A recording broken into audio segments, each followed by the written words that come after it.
The crunching started at twilight, millions of tiny jaws devouring a century of heritage, vine by vine. The neighbors said the vineyard was dead. They said Nora was crazy to bring in a rusted trailer instead of chemicals. Then the doors opened, and 80 waddling, quacking foot soldiers poured out. The Lawson estate did not die with a dramatic crash. It was dying by inches, consumed in the damp, fog-choked twilight of the valley. Nora walked the rows of Pinot Noir vines, her boots sinking into the loamy soil. She didn't need a flashlight to know what was happening. She could hear it. It was a faint, horrifying sound, like sandpaper rubbing against wet leather. It was the sound of 100,000 brown garden snails eating her livelihood. She reached out, her calloused fingers brushing the underside of a broad, pale green leaf. Her thumb brushed against a cluster of hard, ridged shells. 4 of them, clinging to a single stem, their grey bodies glistening with slime as they chewed through the delicate veins of the plant. Nora crushed them between her work glove and the trellis wire. They popped with a sickening, wet snap. It was a futile gesture. For every snail she killed, 100 more were hatching in the damp cover crops below. The valley had seen wet springs before, but this year was a relentless deluge. The ground never dried. The air stayed heavy, thick with moisture and the smell of rotting vegetation. It was paradise for Helix aspersa. For a conventional farmer, the solution was simple. Load up the tractor, spray the rows with metaldehyde bait, and watch the ground turn blue with poisoned pellets and empty shells. But Nora wasn't a conventional farmer. She had inherited the 50-acre plot from her father, a man who had stubbornly believed that the soil was a living thing, not just dirt to anchor roots. She had promised to keep the farm organic, a promise that was currently bankrupting her. The next morning, Nora sat at the sticky laminate counter of Miller's Diner, staring at a lukewarm mug of black coffee. The diner was the unofficial headquarters of the valley's agricultural gossip. Across the room, Thomas sat in a booth with 2 other growers. Thomas was a 3rd-generation farmer who ran a massive, perfectly manicured, chemically sterilized operation next door to Nora. He didn't bother to keep his voice down. "I drove past the Lawson place yesterday," Thomas said, stabbing at his eggs. "Vines look like they've been hit by buckshot. Holes everywhere. Give it another month. There won't be enough canopy left to ripen a single cluster." One of the other men chuckled. "She's still refusing to spray?" "Says she's managing the ecosystem," Thomas snorted. "Only ecosystem she's managing is a breeding ground for pests. They're going to spill over the property line soon. If she doesn't poison them, I'm going to have to call the county board." Nora gripped her coffee mug. She wanted to yell at them, to tell them that the chemicals were stripping the life out of the valley, that the runoff was killing the creek. But she didn't have the energy, and worse, she didn't have a defense. Thomas was right about the vines. The canopy was failing. Without leaves, the grapes wouldn't photosynthesize. The harvest would be ruined before the fruit even set. She left a $5 bill on the counter and walked out into the grey morning. Back at the farmhouse, the kitchen table was buried under a snowdrift of final notices. The tractor needed a new fuel pump. The property taxes were due. The bank had called 3 times this week. Nora sat in the quiet house, listening to the rain begin to tap against the window panes. She booted up her ancient laptop. She opened a search engine. She didn't type how to save a vineyard. She typed how to kill 1 million snails without poison. The internet offered the usual useless advice: crushed eggshells, copper tape, beer traps. Nora laughed bitterly. She would need a tanker truck of cheap beer and 10 miles of copper to protect 50 acres. It was a joke. She kept scrolling. Page 2, page 3. Deep into forums populated by backyard gardeners and homesteaders. Then she saw a blurry photo of a tall, ridiculously upright bird standing in a mud puddle. The text beneath it read, "Indian runner ducks, the ultimate slugs and snail eradicators." Nora leaned closer to the screen. She spent the next 4 hours reading. Indian runner ducks didn't waddle like normal ducks. They ran. They stood tall like bowling pins. They didn't need a massive pond, just enough water to dunk their heads and clear their bills. And most importantly, they had an insatiable, bottomless appetite for mollusks. They didn't eat the broad grape leaves. They didn't care about the fruit. They only cared about the bugs and the snails. It sounded too good to be true. It sounded like the kind of desperate, crazy idea a failing farmer clings to before losing the deed. Nora picked up her phone and dialed a poultry breeder 3 counties over. "I need ducks," Nora said, when a gruff voice answered. "Indian runners, as many as you have." "I got a flock of 80 yearlings," the breeder replied, sounding suspicious. "Buyer backed out last week. You want a few for a backyard?" "I want all 80, Nora said, her voice shaking slightly. "I'll be there in 3 hours with a trailer." She hung up, terrified by what she had just done. She had just spent the last of her tractor repair fund on 80 birds. If this failed, there was no backup plan. There was no safety net. There was just the bank, waiting to take the land. The trailer smelled of wet straw, panic, and ammonia. Nora backed her rusted pickup truck up to the edge of the lower vineyard block. The evening fog was already rolling in, clinging to the lowest wires of the trellises. Over the fence, Thomas had parked his ATV and was leaning against a post, watching her with a look of profound amusement. "What in the hell is that smell, Lawson?" Thomas called out, spitting a sunflower seed into the dirt. "You start a petting zoo?" Nora ignored him. She unlatched the heavy metal doors of the livestock trailer. For a second, nothing happened. Then, a cacophony of frantic, nasal quacking erupted from the darkness. A wave of white, fawn, and black feathers surged forward. 80 Indian runner ducks poured out of the trailer, tumbling over each other in their haste. They didn't waddle. They scrambled, standing almost entirely vertical, their necks stretched high, looking completely bewildered. They hit the muddy grass and immediately panicked. Instead of fanning out into the vineyard to hunt the snails currently devouring the Pinot Noir, the flock grouped into a tight, terrified ball. They bolted in the wrong direction, slamming into the chain-link fence, separating Nora's property from Thomas's. They pressed against the metal, quacking hysterically, slipping in the mud, leaving a trail of fresh, foul-smelling droppings in their wake. Thomas threw his head back and laughed.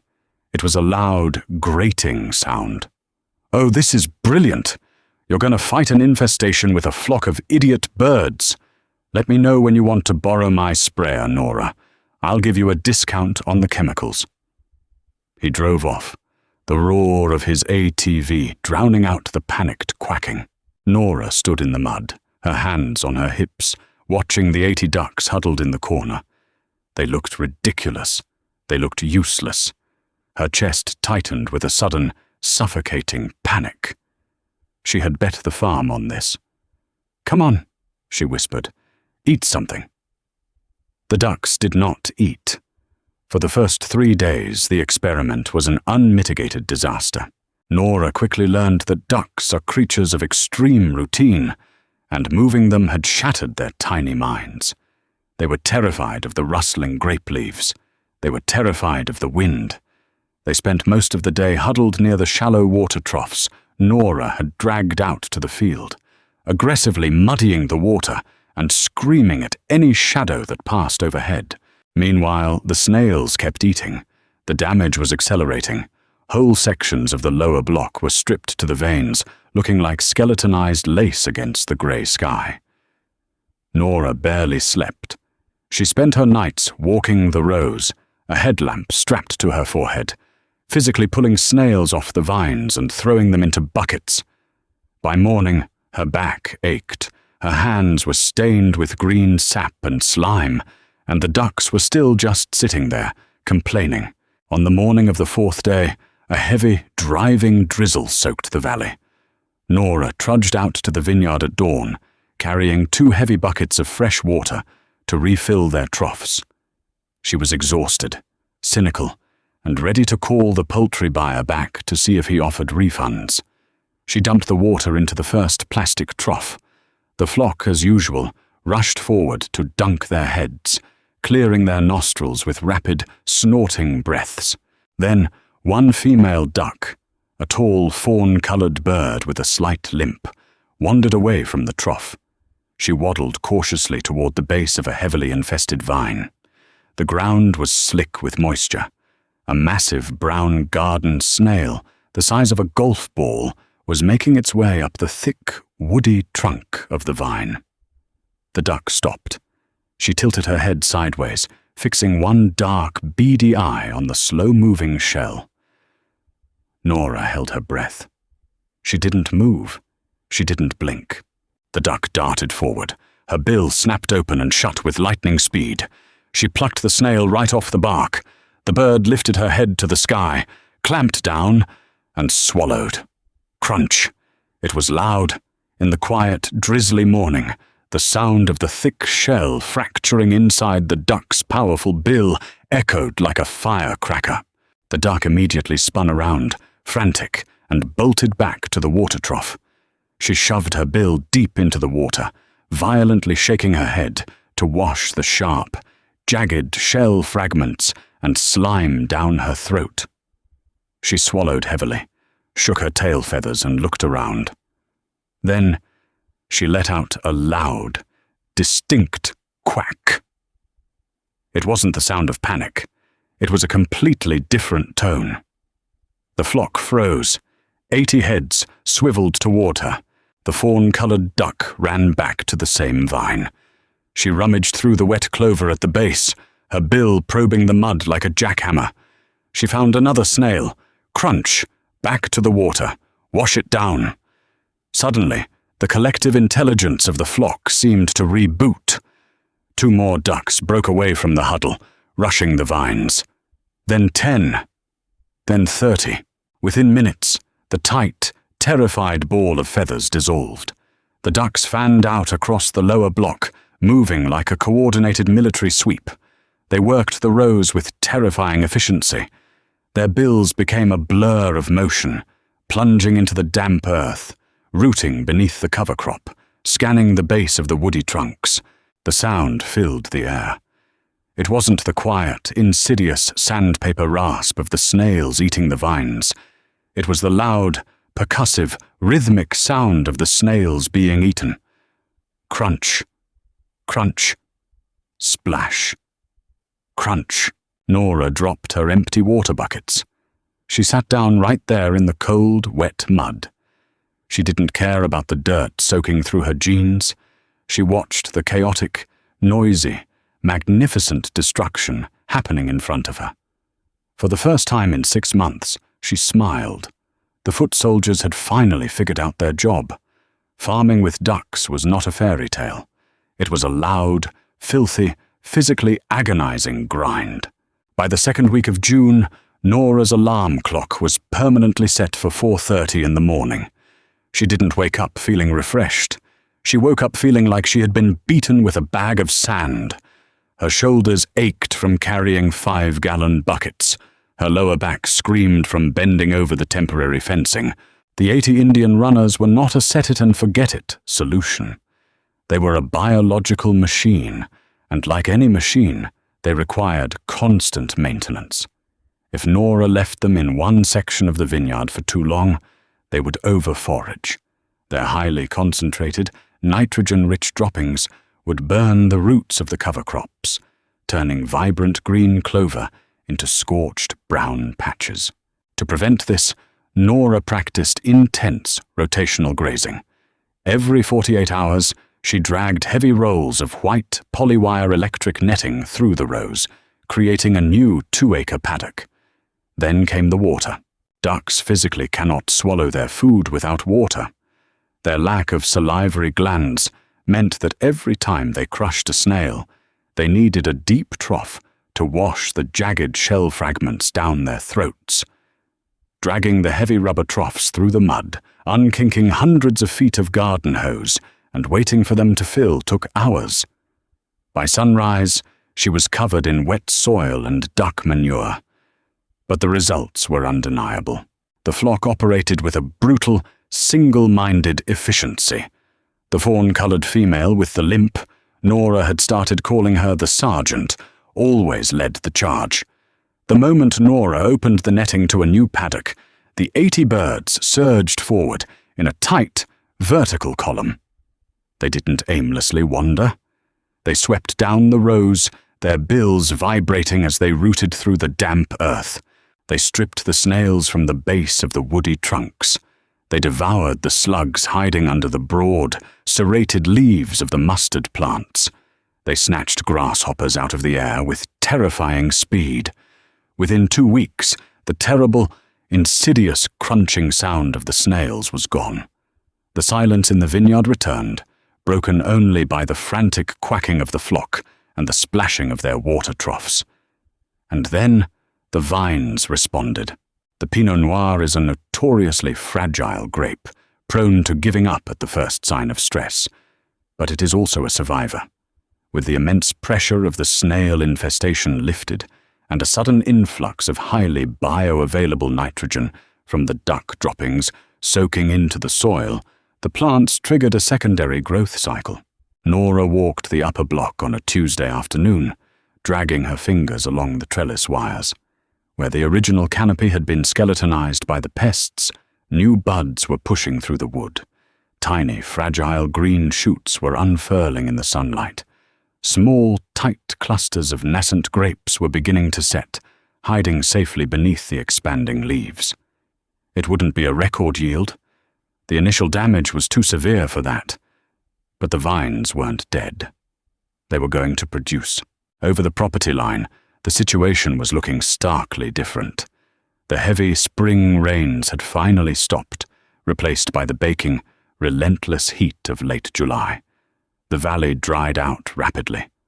For Nora, the deep, tangled root systems of her cover crops, which the ducks had trampled, fertilized, and managed, held the moisture in the soil like a giant sponge. The ground between her rows stayed cool and slightly damp. Next door, Thomas's conventional vineyard was turning into a dust bowl. He had sprayed his fields 3 times since May. The harsh chemical herbicides had done exactly what they were designed to do. They killed every weed, every blade of grass, every living thing between the vines.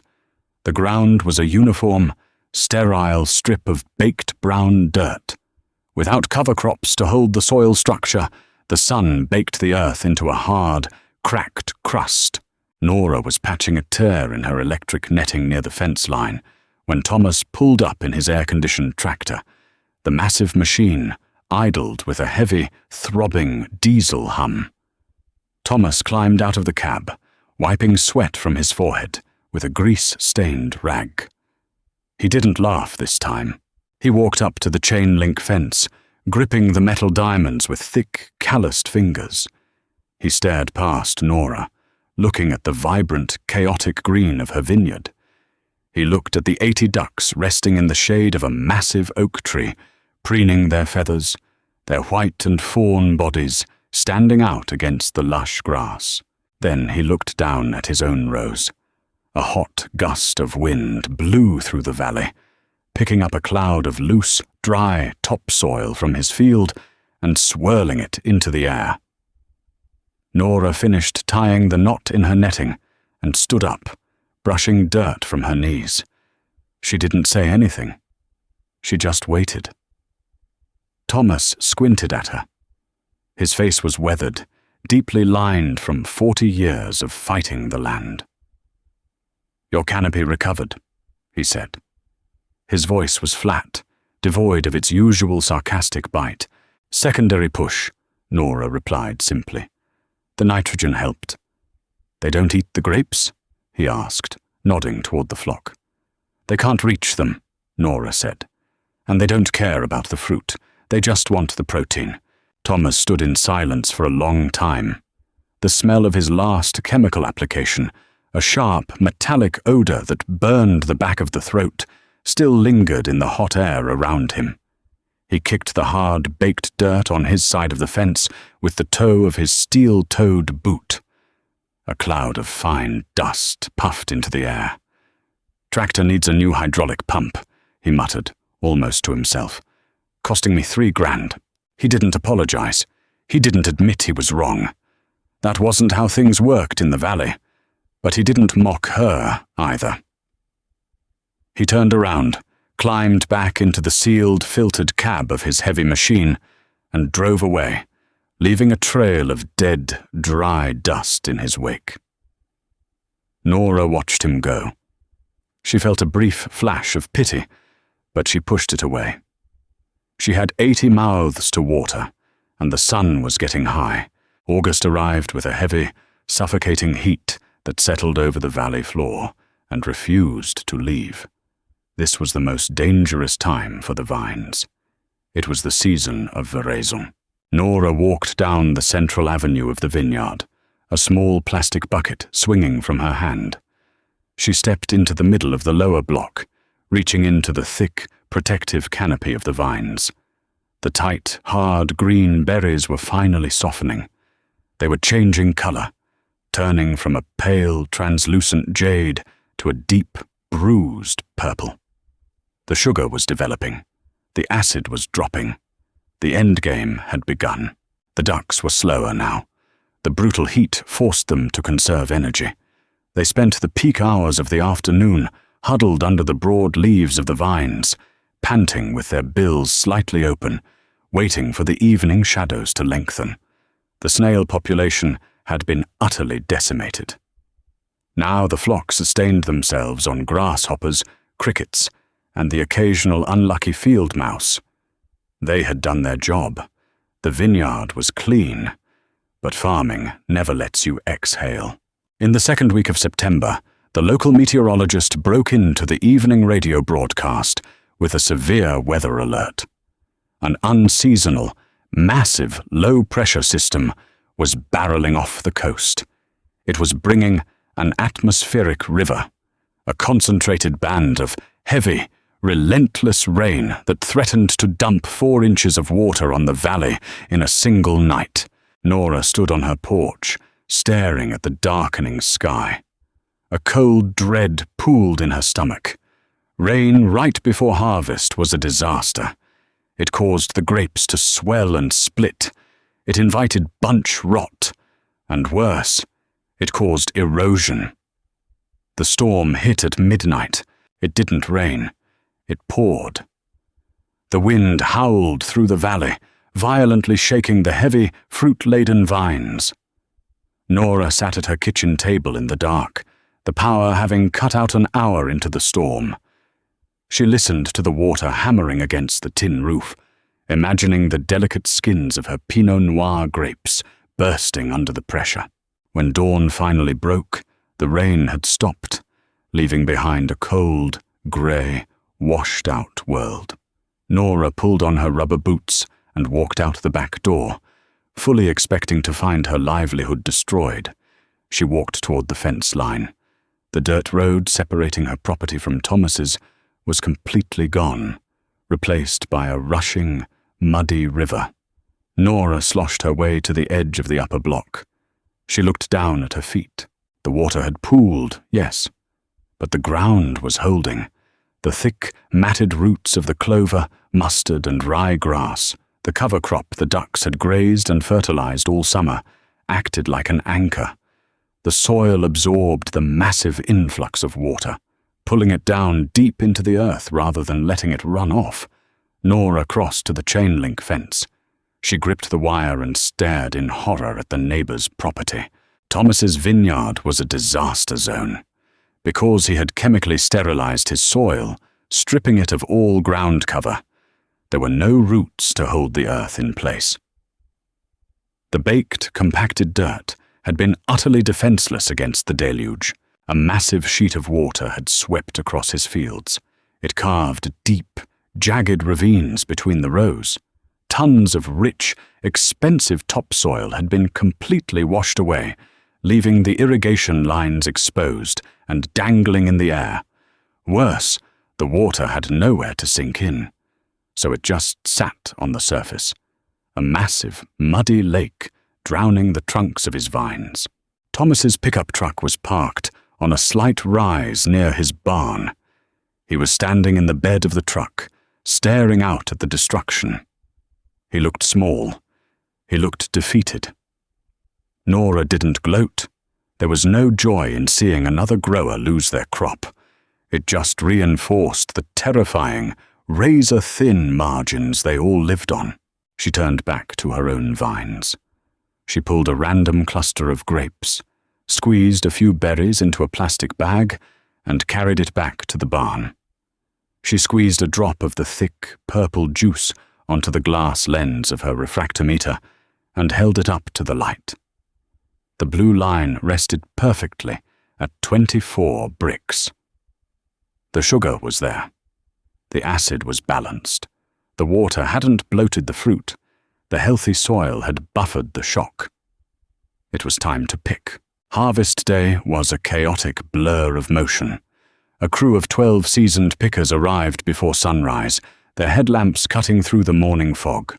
They moved through the rows with startling speed, their curved knives flashing as they severed the clusters from the canes, dropping them into heavy yellow bins.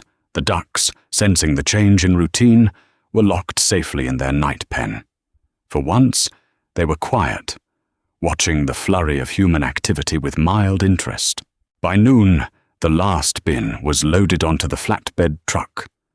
Nora stood by the loading dock, her hand stained a deep, permanent purple, her muscles screaming in exhaustion. The crew boss, a quiet man named David, who had picked this valley for 30 years, walked over with a clipboard. He handed her the final tally. "Tonnage is down 20% from the average," David said, his voice raspy. Nora nodded. She knew that. The snails had taken their toll in the spring. David flipped his pen. "But the cluster weight is dense. Good skins. I tasted a few from the upper block. I've been picking your dad's field since you were a kid, Nora." He paused, looking out over the trampled cover crops and the muddy earth. "This is the best fruit this dirt has ever grown," he said softly. He climbed into the cab of the flatbed, the air brakes hissing as he put the truck in gear. Nora watched the truck rumble down the driveway, carrying the culmination of a year of terror, doubt, and brutal, unyielding labor. She walked back out to the night pen. She unlatched the gate. The sergeant limped out first, followed by the rest of the flock. They didn't run to the fields. They waddled slowly, fat and content, making their way to the fresh water troughs. Nora sat down on an overturned bucket. The air smelled of crushed grapes, wet earth, and duck manure. It wasn't perfect, but it was alive. The Lawson estate survived not through brute force or toxic chemicals, but by leaning into the chaotic, messy brilliance of nature. Those 80 ducks didn't just save a harvest.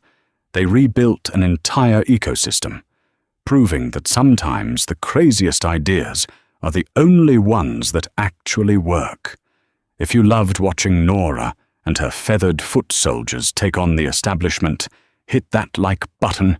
Share this story with someone who needs a reminder to trust their gut, and subscribe to the channel for more incredible tales from the soil.